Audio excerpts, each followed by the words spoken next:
देश की राजधानी दिल्ली सहित अन्य इलाकों में पर्यावरण दूषित होने को लेकर आरोप प्रत्यारोप का सिलसिला जारी है। हरियाणा के शिक्षा व वन मंत्री कंवरपाल गुर्जर का कहना है कि आम आदमी पार्टी ने जिस तरह गैर जिम्मेदारी का व्यवहार किया, अब उसी का परिणाम उन्हें भुगतना पड़ रहा है। पंजाब में पराली जलाने के 12,000 मामले सामने आ चुके हैं, जबकि हरियाणा में मात्र 1200 मामले हैं। उन्होंने कहा कि दिल्ली की आबो हवा खराब है, इसलिए दिल्ली सरकार की भी जिम्मेदारी है।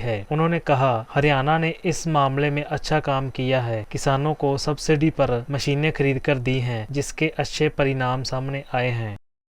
एनवायरनमेंट की बात करते हैं, एक बार जो दिल्ली आसपास एनवायरनमेंट से घिर गया है। पंजाब की भी बात करते तो उनसे तो पानी मांगा गया, लेकिन उन्होंने धुआं दे दिया है। एनवायरनमेंट की रक्षा के लिए सर क्या करेंगे? देखिए, अगर गैर जिम्मेदारी का व्यवहार आप रखोगे, लोगों के सामने इस प्रकार की बातें करोगे, पहले उन्हें उकसाओगे और फिर बाद में उनको कहोगे कि आप इसको ठीक कर लो, तो मतलब आपका नैतिक जो है, आप नैतिक दृष्टि से कमजोर हो गए।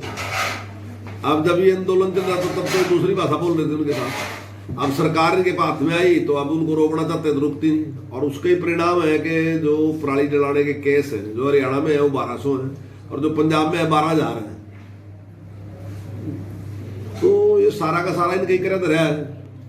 तो मैं समझता हूँ कि, लेकिन फिर भी मेरा तो आपके चैनल के माध्यम से मैं तो अपने किसान भाइयों को यही कहूँगा कि पराली जलाना जहाँ इन्वायरमेंट की दृष्टि से हानिकारक है, वही हमारी खेती की दृष्टि से भी हानिकारक है। अगर हम इस तरीके से जलाते रहेंगे तो जो ऐसे कीट हैं जो किसान के लिए फायदेमंद है, किसान के लिए आगे अच्छे हैं, तो वो कीट भी मरते हैं और साथ साथ जमीन भी जो है बंजर होने की तरफ बढ़ती है, क्योंकि उसमें छोटे छोटे कण जो होते हैं वो आग लगने की वजह से सख्त हो जाते हैं और बाद में उत्पादन जो उसकी ताकत है, उत्पादन करने की जो उसकी शक्ति है, वो कम होती है। तो हमने ध्यान रखना चाहिए इस बात का। एनवायरनमेंट भी हमारी जिम्मेदारी है और वो जमीन भी उसी प्रकार से जैसे हमारे बुजुर्गों ने हमें दी, उसी प्रकार से उसकी रक्षा करके आगे हमें अब आने वाली नस्ल को भी हमने, तो ऐसी हमारी जिम्मेदारी भी है। तो हम सबको मिलकर इसको करना चाहिए। इसमें सर जो जीरो बर्निंग की तरफ बढ़ रहा है, तो कब तक लक्ष्य मानते पूरा हो जाएगा? देखिए, हम उसमें अच्छा काम कर रहे हैं। ये जीरो तो आप ये लगा लो कि जहाँ पंजाब 12,000 है और हम 1200 हैं, तो एक अच्छी उपलब्धि है हमारी। हम चाहेंगे कि स्वयं किसान भी और जो अन्य संगठन है उन सबको भी सबको मिलकर काम करना चाहिए। जो धार्मिक संगठन है उन्हें भी अपनी बात रखनी चाहिए कि इस प्रकार से नहीं जलाना चाहिए, क्योंकि धरती बचेगी, सब बचेंगे। अगर धरती नहीं बचेगी ना, तो आप चाहे कुछ भी बना लो, कितनी चीजें पैदा कर लो, लेकिन लास्ट में तो धरती की जरूरत है। जो चीज धरती में पैदा होगी, जान तो वो देगी, जीवन तो उससे चलेगा, बाकी किसी चीज से जीवन नहीं चल सकता। आप अमीर हो सकते हैं, आपके पास पैसे हो सकते हैं, सोना चांदी हो सकता है, बढ़िया मकान हो सकता है, बढ़िया गाड़ी हो सकती है, लेकिन जीवन चलाने के लिए तो जो धरती से मिलेगा उससे ही चलेगा। जिसके पास जीवन है वही जीवन दे सका, तो वो सुरक्षित रहना बहुत जरूरी है। तो मैं चाहूंगा कि भाई जो दूसरे एनजीओ भी हैं, दूसरे संत महात्मा भी हैं, वो भी प्रयास करें, हम भी प्रयास करें, सरकार भी प्रयास करे, सब मिलकर प्रयास करें और किसान अपने आप भी इस पे बड़ी जिम्मेदारी के साथ काम करें, तो समस्या का समाधान हो सकता है। जा रहे हैं, गुजरात का भी ऐलान हो चुका है, तो वहाँ भाजपा की कितनी तैयारी और क्या एक्सपेक्ट करते हैं? देखिए, दोनों जगह निश्चित तौर से बीजेपी जीतेगी। अभी हमारी मीटिंग गुजरात में थी, हम काफी लोगों से वहाँ मिले भी, और जितना हमारा पिछली बार थी सीटें, अब की बार बढ़ के सीटें आएंगी गुजरात में। जैसा वहाँ लोगों ने मुझे बताया कि अब की बार सीटें और बढ़ेगी, तो अच्छा प्रदर्शन रहेगा और हिमाचल में भी निश्चित तौर से अब की बार रिपीट करेगी सरकार। और बहुत लंबे टाइम से ऐसा ही था कि अगर एक बार बीजेपी की होती थी, फिर कांग्रेस की होती थी, फिर कांग्रेस की होती थी, अगली बार बीजेपी की होती थी, लेकिन अब की बार दोबारा रिपीट करेगी, जैसे उत्तराखंड में किया है। वहाँ पोल्यूशन, एयर क्वालिटी बहुत पुअर हो गई है।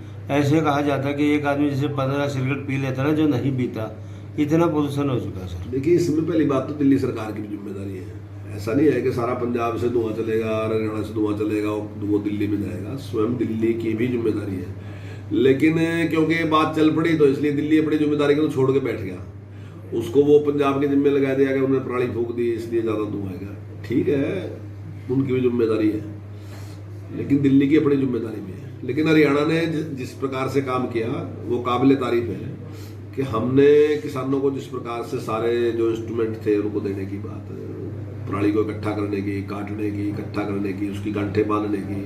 और अब आप किसी भी सड़क से आप निकलोगे रहने के तो आपको सड़कों के पास बड़े बड़े गट्ठड़ आपको साफ दिखाई देंगे, बड़े बड़े चट्टे लगे दिखाई देंगे।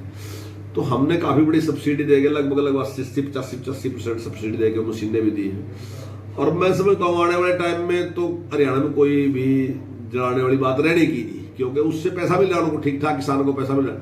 और जैसे जैसे इस दिशा में बढ़ेंगे तो आने वाले टाइम में और इसकी डिमांड बढ़ेगी, पराली की भी डिमांड बढ़ेगी। आपके सामने ही आपने देखा भी होगा, जब धान की कुटाई होती थी उसका जो छिलका था वो जलाना पड़ता था, लेकिन आज आपके सामने है कितना उपयोगी हो गया, कहीं एक किलो भी नहीं आपको मिलता, ऐसी पराली भी नहीं मिलेगी।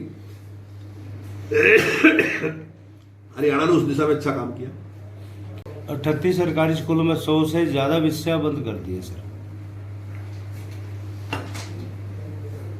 देखिए अगर कहीं बंद किया ना जी, अगर वहाँ बच्चे नहीं हैं, मान लीजिए एक कॉलेज में 2 ही बच्चे हैं, तो आप क्या चाहेंगे कि हम प्रोफेसर रखें वहाँ? तो जो साथ का आपका कॉलेज है आप उसमें चले जाओ। उसमें आपको जो ट्रैवल का वो है वो सारा का सारा सरकार की जिम्मेदारी है, उसमें कोई पास में पैसे नहीं ले रहे, कुछ नहीं ले रहे, आप बराबर में कर लो। अब ये तो नहीं हो सकता ना कि आप 1.5 लाख का प्रोफेसर वहाँ रख के और बच्चे 2 को पढ़ाओगे, तो ऐसे संभव नहीं है।